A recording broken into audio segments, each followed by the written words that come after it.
திருச்செந்தூர் முருகப்பெருமானுக்கு வர ஜூலை 7 திங்கட்கிழமை வெற்றிவேல் வீரவேல் அப்படிங்கிற கோஷம் விண்ணை பிளக்க காலை 6:15 முதல் 6:50 கும்பாபிஷேகம் நடக்க இருக்கு.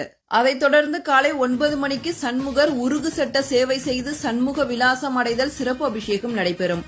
இந்த உருகு சட்ட சேவையை பார்க்கறதுக்கு கண்கோடி வேண்டும். உருகு சட்ட சேவைனா என்னன்னா, மற்ற கோவில்களை உற்சவர் வீதி உலா வர்றதுக்காக அந்த தெய்வ மூர்த்தங்களை கொண்டு வந்து வாகனத்துல வைப்பாங்க. ஆனா திருச்செந்தூர் சுப்பிரமணிய சுவாமி கோவில்ல சண்முக பெருமான மூலஸ்தானத்திலிருந்து எடுத்துட்டு வந்து வாகனத்துல எல்லாம் வைக்க மாட்டாங்க.